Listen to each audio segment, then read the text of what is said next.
The entire boardroom fell silent the moment the female CEO smirked and said, "Start the engine, I will date you." No one expected the single dad to actually step forward and change everything in seconds. Welcome to Poor Girl's Destiny channel, wishing you a joyful day, filled with happiness and positivity, and thank you for being here. Let us begin this story together and follow every moment closely inside the elite engineering hall of Carter Dynamics. The atmosphere was sharp and polished with glass walls reflecting the confidence of executives who believed they controlled everything in the room. At the center stood Olivia Carter, the female CEO, known for her sharp intelligence and absolute command over one of the most advanced engine development companies in the country. She stood with calm authority beside a newly assembled high-performance prototype engine system that was still under restricted calibration testing. Engineers surrounded the machine like it was untouchable, carefully monitoring every indicator and lock parameter. Jason Miller, a single father working as a quiet field technician, stood slightly apart from the group, his presence often ignored in meetings like this. He was not dressed like the senior engineers. He did not carry the confidence of executives, and most people assumed he was simply part of the maintenance support staff. Olivia glanced at him with a faint smile that carried both challenge and amusement. She had noticed him earlier during discussions where he remained silent, even when technical opinions were being exchanged. There was something about his calm observation that felt different, but not enough for her to take him seriously as a competitor. The room was filled with light tension as executives discussed the limitations of the engine system. They explained that the ignition protocol was locked behind a multi-layer safety calibration that only top-certified engineers had ever managed to activate successfully, even in controlled environments. Olivia turned slightly toward Jason and raised her voice just enough for everyone to hear. Her tone carried playful confidence, but also authority. She said, "If you can start this engine, I will date you." The room reacted instantly with quiet laughter and surprised expressions. Some engineers exchanged glances as if they were witnessing a harmless joke rather than a serious challenge. Olivia expected Jason to hesitate or step back like most people would in that moment, but instead he simply looked at the engine system without changing his expression. There was no embarrassment, no reaction to the crowd, only a steady focus that slowly shifted the atmosphere. Jason walked forward calmly past the observers and approached the restricted control interface. The engineers immediately looked uneasy because the system required precise authorization sequences, and even a minor error could trigger full shutdown protection. Olivia watched him with curiosity, now mixed with skepticism. She crossed her arms, expecting him to fail like everyone else had in previous tests. Jason placed his hand near the interface and studied the configuration for a brief moment. He did not rush, he did not ask for permission. He simply observed the system like he was reading something familiar. Beneath its complexity, the room remained silent, except for the faint hum of the engine system waiting in locked standby mode. Engineers whispered that no outsider had ever been able to bypass even the first layer of activation protocol. Olivia leaned slightly forward, now watching more carefully as Jason made a subtle adjustment to the input calibration sequence. The system responded with a faint shift in its diagnostic lights, but no ignition followed. Yet the engineers immediately assumed it was an error attempt, and some even smiled, expecting failure to confirm their assumptions. However, Jason remained calm and adjusted only one more parameter with precise, intentional movement that seemed almost effortless. Then something unexpected happened. The engine system responded not with an error, but with a structured activation sequence. The locked indicators began to align in controlled order, and the standby restriction status shifted into a pre-ignition configuration stage. The room immediately changed from amusement to shock. Engineers stepped closer, trying to understand what had just occurred because the system should not have responded at all without master-level authentication. Olivia's expression changed for the first time as she realized the challenge she had made in confidence was no longer a joke. Jason remained silent as the system continued stabilizing under his input, and the engine that had resisted every expert before him was now slowly preparing for full activation. And in that moment, the entire room understood that something far beyond expectations was unfolding in front of them. The entire engineering hall remained frozen in disbelief as the engine system continued transitioning from a locked standby state into a controlled activation sequence under Jason Miller's precise adjustments. The hum of the prototype engine grew steadier and more structured as diagnostic lights shifted in patterns that no one in the room had seen during standard calibration tests. Engineers moved closer to the monitoring stations, trying to verify whether the system was truly responding or simply glitching under unstable input conditions. But every reading confirmed the same reality. The engine was not failing, it was obeying. Olivia Carter stood still near the central platform, her earlier confidence now replaced with focused attention. As she watched the single father she had casually challenged moments ago continue working without hesitation or visible pressure, Jason did not look at the crowd. He did not react to the increasing tension behind him. He remained fully engaged with the interface, as if he understood something that no one else in the room could see. One senior engineer whispered that the activation pattern he was using did not match any standard protocol stored in their system. Another responded that it resembled a layered diagnostic sequence used only in experimental engine recovery environments that had never been released for public use. Olivia stepped forward, slightly narrowing her eyes as she observed the interface more closely. The system was not just responding, it was stabilizing in a way that suggested deep structural understanding of its internal logic. She asked in a calm voice, "How is he accessing that layer without authorization?" The lead engineer hesitated before answering that the system was behaving as if it recognized his input as a trusted calibration signature rather than an external command. This statement immediately shifted the atmosphere in the room because it implied that Jason Miller was not bypassing the system but interacting with it at a level that allowed direct structural communication. The engine emitted a steadying pulse as internal indicators aligned into green status zones, signaling partial readiness for ignition. Olivia's expression tightened as she realized the implications of what was happening. The challenge she had spoken lightly had become an uncontrolled validation of capability that none of her senior engineers could replicate. Jason finally adjusted one final sequence, and the engine responded with a smooth and continuous ignition readiness state that caused several engineers to step back in shock. The system had not only accepted input, it had transitioned into operational stability mode under his control. Olivia looked at Jason now with a different expression, no longer amusement or confidence, but careful reassessment, as if seeing him for the first time beyond assumptions and roles. The room remained silent except for the steady mechanical rhythm of the engine holding its newly stabilized state. And in that silence, it became undeniable that the man they had underestimated was not simply performing a task, but revealing an ability that fundamentally changed how the entire team understood the system they had built. The engineering hall remained in a state of controlled silence as the engine prototype continued operating under stabilized conditions that no one in the room had expected to achieve. Without full certified activation procedures, the system indicators now showed consistent performance feedback loops, confirming that Jason Miller's input had not only initiated ignition readiness, but had also optimized internal balance parameters beyond standard operational thresholds. Olivia Carter stood near the central platform, her arms now lowered as she watched the data streams more carefully, with a focused expression replacing the earlier confidence she had shown when issuing the challenge. The engineers around her were actively analyzing system logs, trying to identify how a single individual without formal clearance access could influence a restricted prototype engine. At such a precise calibration level, one senior engineer finally stated that the input pattern being used was not random but matched a highly specialized diagnostic method typically reserved for advanced field recovery scenarios involving unstable propulsion systems. This statement immediately drew attention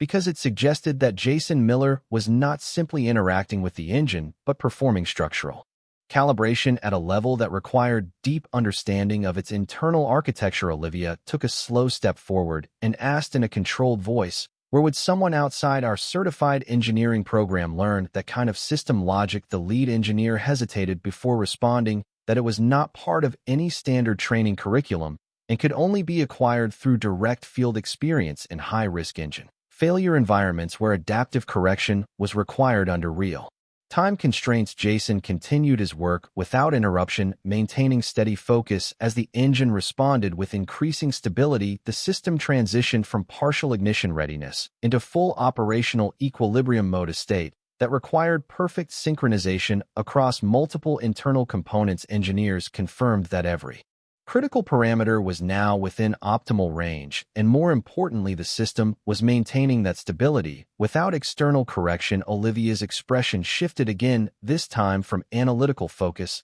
to visible reassessment, as she realized the implication of what she was witnessing. The challenge she had made in a moment of confidence was no longer about proving capability. It had evolved into undeniable validation of expertise that none of her senior team had anticipated. One engineer whispered that if this performance continued, the system would reach full certified operational status under his input alone. Olivia looked directly at Jason, now noticing for the first time how calm and controlled he remained despite the entire room watching him. The atmosphere had completely changed from amusement to uncertainty to silent respect as the engine reached steady full-cycle operation and maintained perfect balance under his guidance. And in that moment, it became clear that Jason Miller was not simply responding to a challenge, but revealing a level of mastery that redefined everything they believed about the system and the people capable of controlling it.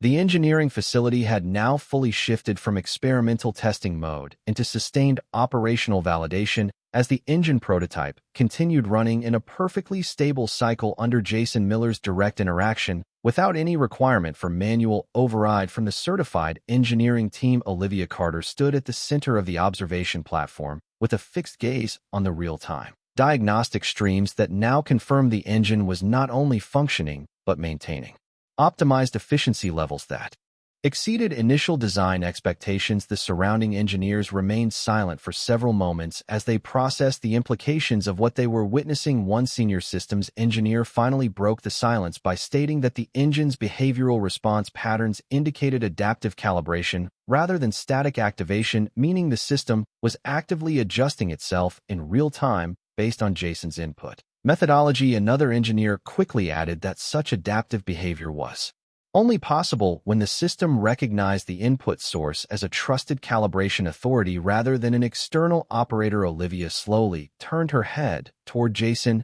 who was still focused entirely on the interface, without any visible sign of tension or awareness of the attention he had drawn from everyone in the room. She asked in a controlled voice, "How is the system distinguishing his input from certified command protocols?" The lead engineer examined the data feed carefully before responding that the engine was interpreting his adjustments as native structural signals rather than external commands, suggesting an unprecedented level of compatibility between Jason's input pattern and the system's internal architecture. Daniel Reed, who had been monitoring remotely, spoke with measured seriousness. "Olivia, what you are seeing is not accidental system response. It is recognition. The system is aligning with his control logic because it matches the foundational calibration structure more closely than our formal programming does." Olivia's expression tightened slightly as she processed this explanation, while the engine continued operating in a fully stable state, now displaying long-term equilibrium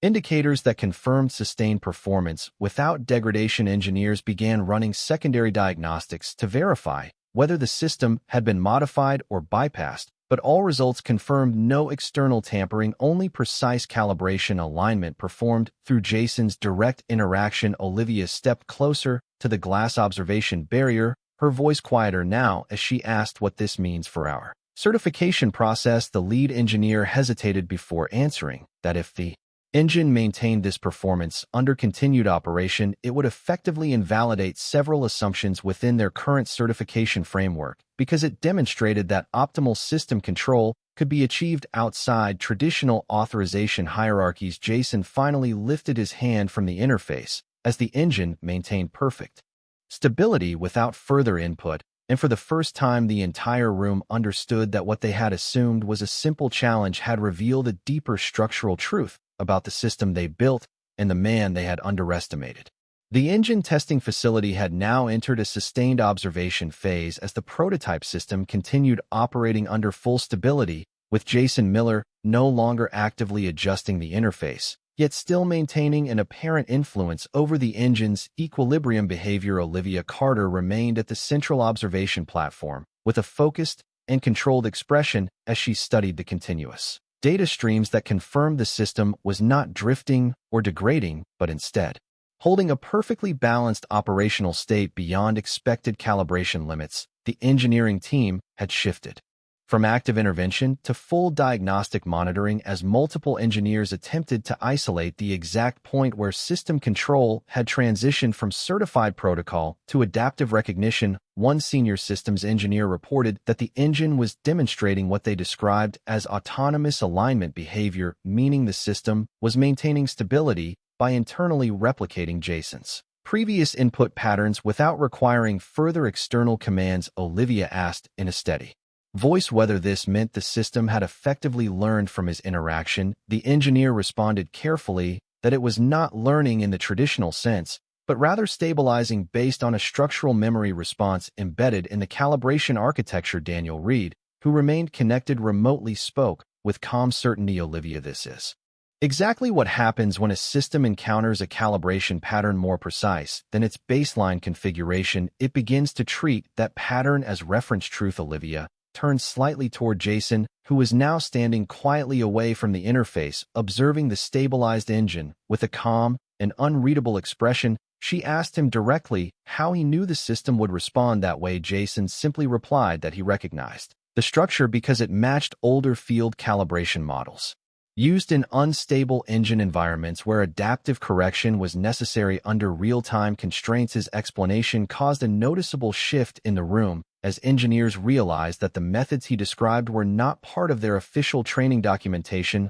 One senior engineer admitted that such techniques were only found in legacy engineering frameworks that had been retired due to complexity and risk. Olivia's expression changed subtly as she processed the implication that Jason Miller was not just experienced, but potentially trained in systems far beyond their current operational standards. She asked quietly why someone with that level of knowledge would be working outside certified engineering programs. Jason did not answer immediately. Instead, he looked back at the engine, which continued running in perfect equilibrium without fluctuation or instability. Daniel's voice came through the communication channel again, stating that regardless of background, the system was now fully dependent on Jason's calibration logic for sustained performance. Olivia stepped closer to the observation glass as she realized that the challenge she had made had unintentionally revealed a deeper truth about expertise, control, and recognition within her own organization. And for the first time, she understood that the man she had casually underestimated was operating at a level that directly influenced the core functionality of the system she had built her reputation on.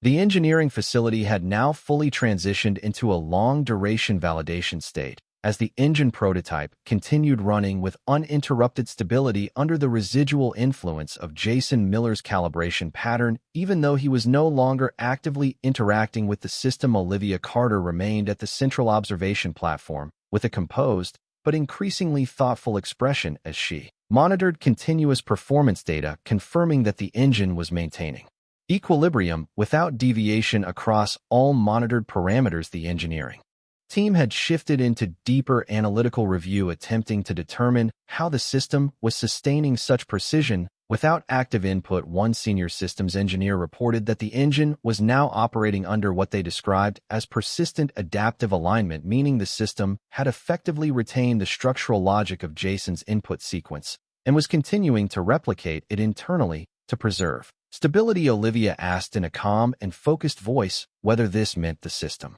had effectively accepted him as a reference calibration source. The engineer responded carefully that while the system did not recognize individuals, it did retain pattern signatures that could override default operational assumptions when they exceeded baseline accuracy thresholds. Daniel Reed, who remained connected remotely, spoke with measured seriousness. Olivia, what you are observing is not dependency on a person, it is dependency on a calibration standard that only happened to come from a person. Olivia turned her attention toward Jason, who was now standing quietly near the edge of the facility, observing the stabilized engine with a calm expression that revealed no interest in attention or recognition. She asked him why he never submitted his expertise through official channels. Jason paused briefly before responding that systems like this often reject unconventional calibration methods because they are designed around certification hierarchy rather than operational reality, and that in field environments, stability mattered more than approval processes. His answer caused a shift in the room as engineers began reconsidering the implications of his experience. One senior engineer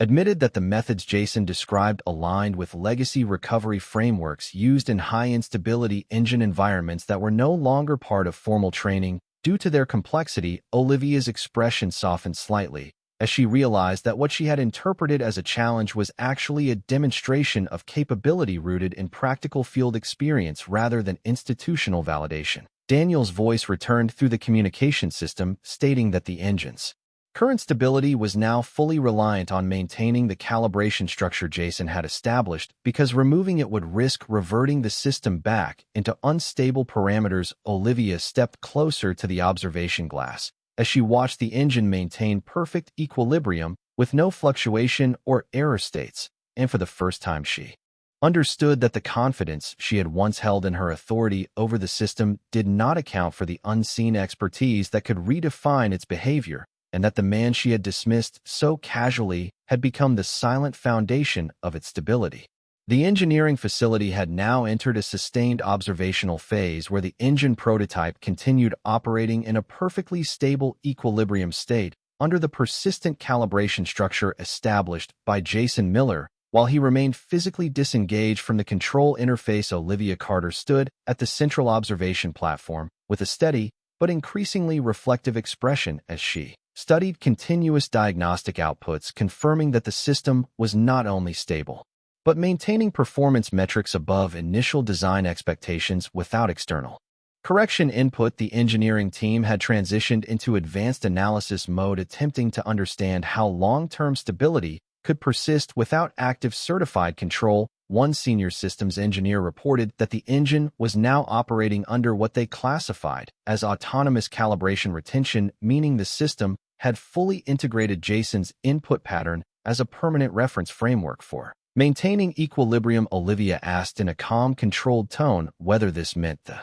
system would eventually reject standard operational protocols if his calibration was removed. The engineer responded carefully that removal of the current reference pattern would likely result in immediate instability because the system had already adapted its internal logic around it. Daniel Reed, who remained connected remotely, spoke with quiet certainty. Olivia, what you are witnessing is not dependency on a person, it is dependency on the only configuration that has proven stable under real operating conditions. Olivia turned her attention toward Jason, who remained standing at a distance observing the engine without engaging with the crowd or reacting to the attention he had drawn. She asked him why a method like his was never standardized within formal engineering frameworks. Jason replied calmly that institutional systems often prioritize repeatability over adaptability, and in doing so they discard field-level solutions that only emerge under real failure conditions. His explanation caused a shift among the engineers,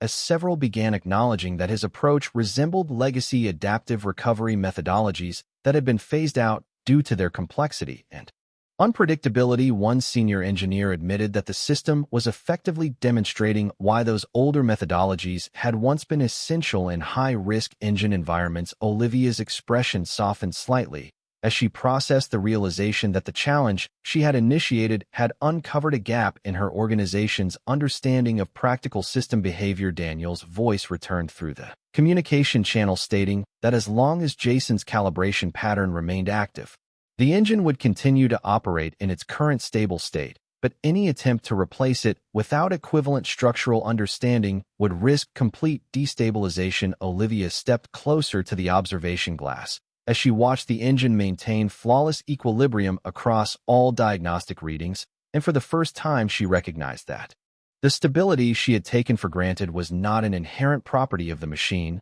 but the result of a precise, unseen expertise that she had dismissed too quickly, and that the man standing quietly in the room had become the unacknowledged foundation of everything now functioning correctly.